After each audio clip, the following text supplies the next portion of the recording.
I actually do like Shadow the Hedgehog. I think Shadow the Hedgehog is a really good game. But there is a large portion of like Sonic people on the internet who want to argue this is one of the worst games ever made. And you know, I kind of want to go back and play this game and see if it actually like lives up to anything I remember. So, the fans fixed one of the worst Sonic games, Shadow Reloaded mod review. I don't watch this guy's videos. I just got like a recommendation. Fun game, but the narrative is nonsense. I'll give you that. That's fair.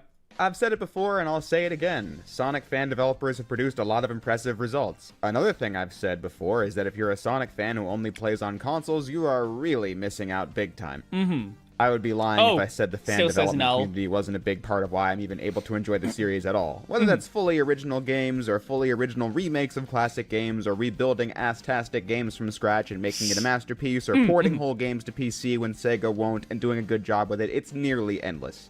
Plus, you have what fans have done to improve existing games. Yeah, I will say the Sonic fans are some of the most dedicated in supporting just random-ass old titles. Like, so many other franchises, people just let the games kind of just sit there and don't really do anything with them. Sonic fans are like, you know what? Sega doesn't give a shit? Well, I guess someone has to. Sonic Colors Ultimate was a terrible remaster of a visually appealing game. Well, we've got great mods to fix that. Thought Sonic handled poorly in cyberspace and Sonic When Frontiers. They're not busy well, drawing somebody pregnant did Sonic, a Shadow fair. Generations Yeah. physics mod for it, and it's more fun to play now. Mods have optimized the PC ports of Sonic Adventure 1 and 2 to make them more up to snuff for modern players, including full conversions to make them resemble their original Dreamcast releases, just in HD. We're even able to fully play Sonic Freeriders with a controller thanks to Sonic Mod I really do enjoy that one as well. developers. Truly, anything is possible with the modding and fan dev community. But when it comes to improving upon existing games that weren't great, things become a little more interesting. One of the main reasons why Sonic Project 06 works so well is because it uses the original game as an inspiration, not as a base. P06 may use the original level design and enemy placement and has the same gameplay on paper, but it being designed from scratch allows the game to feel completely different to play than the fuck-ass original. It didn't have to be built off the foundations of the final I'm kind of tempted to actually play that game like all the 06 mod projects do. But working from a shaky foundation hasn't stopped Sonic modders at all. There are 06 mods to improve the experience. There are mods for Forces and other often poorly regarded Sonic games.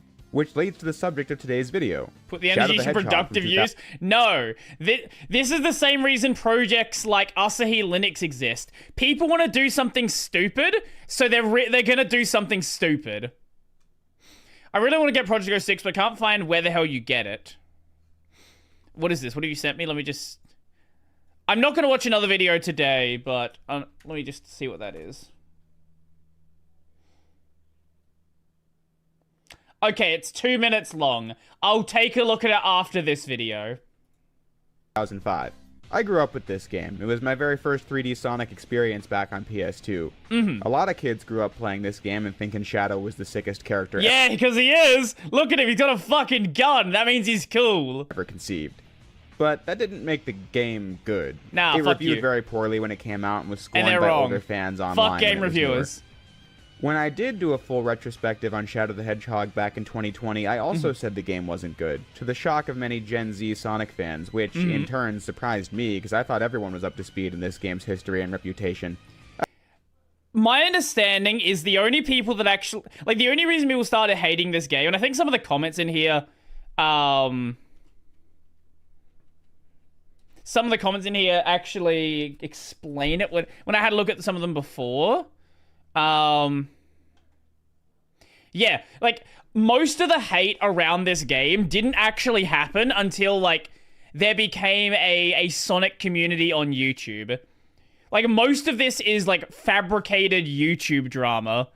And, like, people who want, like, they wanted something from this game, which is not what the game was. And I think it's the same one with, what's the Sonic game with the werehog? I'm blanking on the name of that one.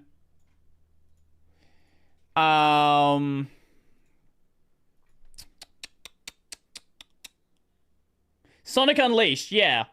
Like, my understanding is a lot of people had fun with that, but there are people who just, like, they don't want Sonic to be anything besides the core Sonic thing. And people just have fun with the other games. If you just have fun with the other games and don't look at what other people are saying about them, this is the same thing with most other franchises. If you don't look at what other people are saying about a franchise, it's going to be so much more fun. Whether that be anime, whether that be games, just don't look at what other people say and form your own opinions about something and actually, you know, enjoy life. Unleashed had some of the best Sonic levels ever made. I can go over what Shadow gets wrong in a moment, but let's fast forward to the present day. Fan developer Limbless Vector has brought us the mod Shadow Reloaded. This actually came out a couple years ago, but I'm only getting around to it now. Despite my not thinking Shadow 05 is a good game, I was still interested to see somebody try and fix it to the best of their ability. So I downloaded it and played through it over the last few days. Here's how it works. You download the mod from the GitHub link that will be in the description. Shadow Reloaded is played on the Dolphin emulator, which lets you play GameCube and Wii games on your computer. If you don't have Dolphin, it's very easy to find from... Wait, what's in his list here? Sonic Riders... Jesus Christ. Spider-Man 2... Okay, it's a good selection of games here. All totally legally acquired. Google search. With it, you'll need an ISO file from the GameCube version of Shadow the Hedgehog. It is very much legal to rip the files from a disc you own and use in an emulator. Pirating the game is not so legal, but if you're willing to sail the 7 seas for the game, I have it on good authority that it's not as tough as it may sound to those who have never tried it before. I wouldn't know. I've never done that. Yeah, there's the answer. But once you have the ISO played the Sly and the mod Cooper games. file, I you should need to do that at combine some them point. with a tool called XDelta Patcher. It's its own application you can install on your computer or just use a website for it. Sure. Either way, once you do that and save the new game file wherever you want, you'll be ready to load it up in Dolphin. So, what did Shadow 05 get wrong? Sticking just to the gameplay, Shadow was so fast in this game to the point where he was difficult to control. More so than Sonic Heroes, I thought. At least that game... That's another game which I really loved as a kid. And apparently people don't like Sonic Heroes. ...was designed with high-speed action in mind, so it's fun to work with, in my opinion.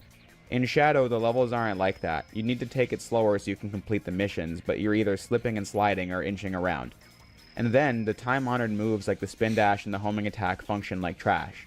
Spin dashing can only be done at a standstill, unlike prior 3D games, and the homing attack, for reasons that elude me, just sends you flying all over the place. Many parts of stages were really slow, like falling out of the sky really slowly or climbing up laser pipes at a glacial pace. Vehicles all sucked and weren't fun to use. The missions were often these massive scavenger hunts. Sonic Heroes wasn't bad. The later levels just got really difficult to control yourself. Right. Just can't miss a single target that brought the whole pace way down.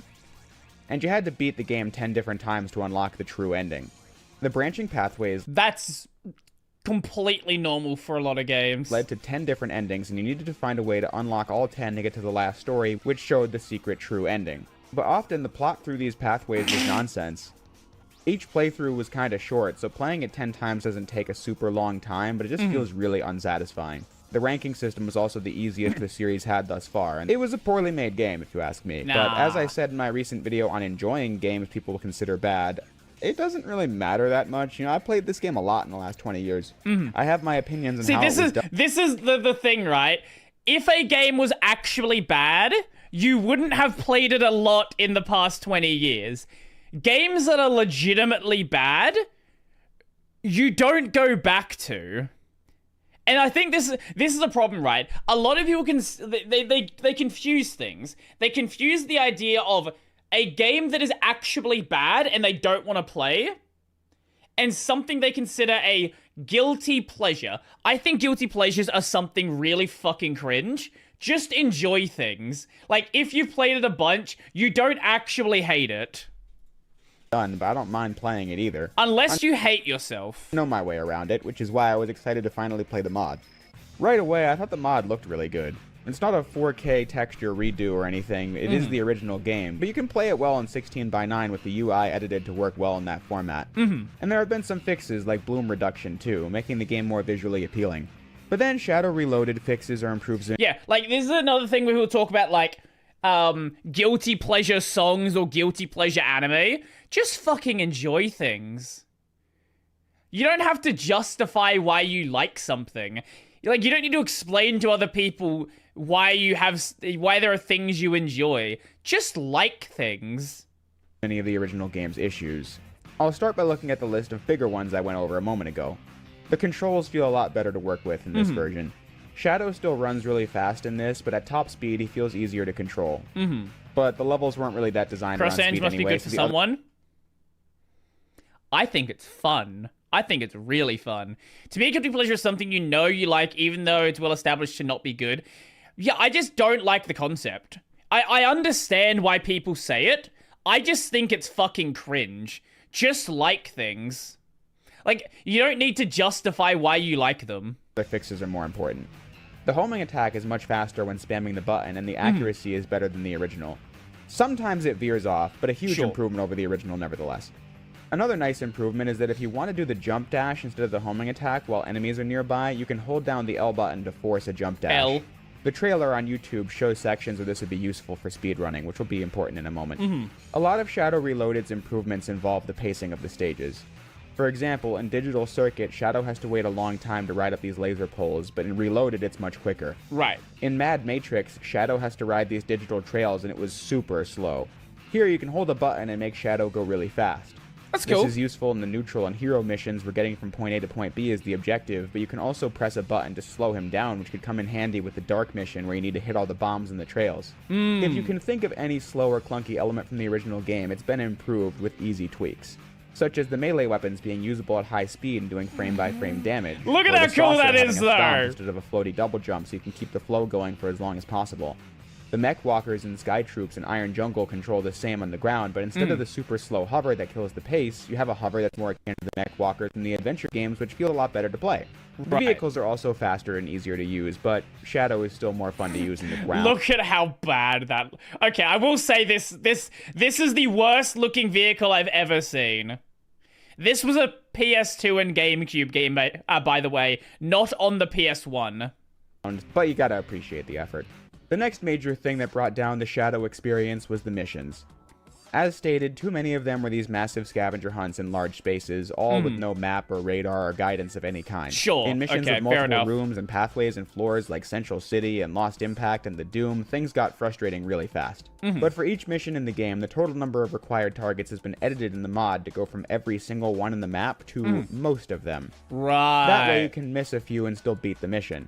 Lost Impact is the biggest needle in a haystack stage in the game.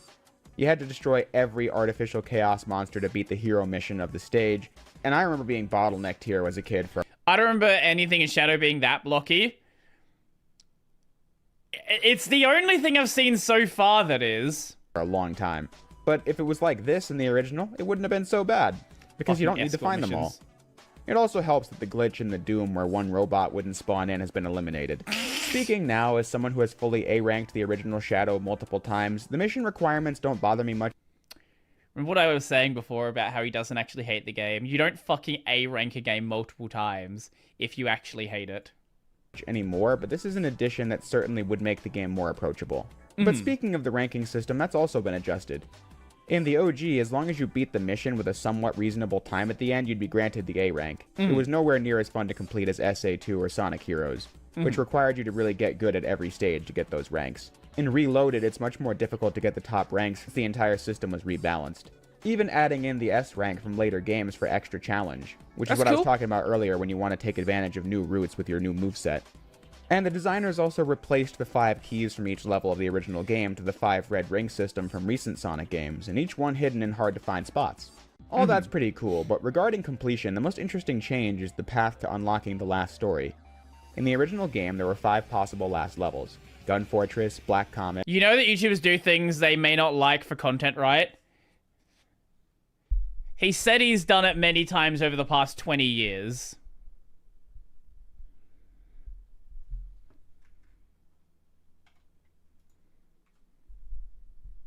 Let's have a look. Oldest. Okay, I'll get this based Jack player. He was doing it before he had a YouTube channel. At Lava Shelter, Cosmic Fall, and Final Haunt. Your path to the stages was influenced by what missions you did along the way. Each of these last levels have 2 missions, Hero and Dark. This determines what ending you get. So there were 10 endings, and you needed to get all of them to unlock the last story, where the actual ending happens alongside the final stage, the last way, and the final boss against Why is he Devil just Doom. fucking spitting? If you don't much care for Shadow the Hedgehog, you'll find this to be a very draining task, especially since you can't skip cutscenes you haven't watched already. So you need to watch the nonsensical plot unfold too. And then there's so much repeat content. Maybe the plot doesn't bother me just because I'm a JRPG fan. I love nonsense. Like Kingdom Hearts is one of my favorite franchises. Give me bullshit. I will just take it. All 10 playthroughs too. It was just poorly thought out and wasn't that fun. In Shadow Reloaded, you only need to get 3 of the 10 possible endings, and then you unlock the last story. Okay. If you know what you're doing, you can beat Shadow Reloaded in less than like 2 hours. Personally, though, I would have done it slightly differently. We love nonsense. I think 3 pathways is a little too generous. That way, you only need to play like 30% of the intended experience before getting the last story. I would have changed it to 5 required endings. I think that's reasonable. You know, that way you can encourage Average players to JRPG see fan, all exactly. 5 of the potential final levels and get one ending from each one. And then the other ending in that stage will be optional. It especially works because some of them are pretty stupid. Like the true villain path ended at Gun Fortress, and you can either take over the world with Black Doom or betray him at the last second and take over the world. Yeah, that was totally worth playing the game again for. Same thing for Final Haunt in the opposite end of the mission tree. You spend the whole game helping the good guys fight the alien invaders, and then one ending here is the logical conclusion of that. Or you can just betray Sonic at the last second because he's kind of annoying. That was really needed. Yeah, what was also totally you did, necessary was how Lava Shelter has 2 endings, and both of them are virtually identical. Point is, I think this game would have been better off with only 5 endings anyway, and I think that would have been a more balanced choice for the mod. But either way, I think cutting it down from 10 endings was a good choice. Once you beat the last story, you unlock Expert Mode. In the original, you had to A-rank every mission and boss in the game. Expert Mode lets you play all 23 stages in order with no mission other than getting to the goal ring. It wasn't so hard most of the time, Cosmic Fall being an obnoxious exception. But here, Expert Mode has been redesigned to be for true Shadow Masters. Okay. In Digital Circuit, the second level, you have to spin dash jump at an angle to reach different spots, which is crazy business for anyone who has played this game. You never have to spin dash anywhere in Shadow 05, which was kind of good because it's really clunky to use, but you gotta become a master to beat this mode. So it should definitely keep you playing if you try it, and it's got infinite lives, cool. so that helps too. But at the end of the day, that's all I really got to say about Shadow Reloaded. So what's the verdict? Did it save a bad game? Well, I don't think that's a useful lens to look at it through. I don't want to treat it as a zero-sum thing where if the game isn't transformed into the greatest game ever, it then has no value, because does it turn Shadow 05 into the greatest game ever? No, of course not. It's working from a foundation that isn't the greatest to begin with. If you thought the story was dumb and cringe, that's still the case now. If you don't think Cryptic Castle or Iron Jungle are super interesting levels, this isn't going to change your mind. But I don't think that's what it's about or what the project proves. What I think the lesson here is that you can take a messy game like Shadow 05, make a lot of simple tweaks, and the result is a way more enjoyable game. It gives it more replay value with the new ranking system and expert mode, better feeling gameplay with the physics and vehicle tweaks, streamlined missions and unlocks make the game more approachable to complete. It turns a game I thought was worthy of like a 3 or a 4 out of 10 into one I'd give like a 7 maybe. Not the greatest Sonic game you'll ever play, but it's a great effort and massively improves the experience. If this was the Shadow we got, it wouldn't have been a critical darling, but hey, maybe it would have been given a kinder legacy. And really, what more can you ask for? So if you're a PC playing Sonic fan, which every Sonic fan should be, I say give it a whirl and see what you think. But that's about all the time we have for today, so I'm going to close by saying the same thing I always do. If you made it this far into the video, I thank you for watching, and I'll see you next time. That was fun. I like that. Now where's that video I was sent? Did I leave the tab open? I think I closed the tab. Give me 1 second. Okay, here we go. It's 2 minutes long, and then we're gonna go after this. The Goku Black Saga Dragon Ball Super is Sonic 06's story. What is this?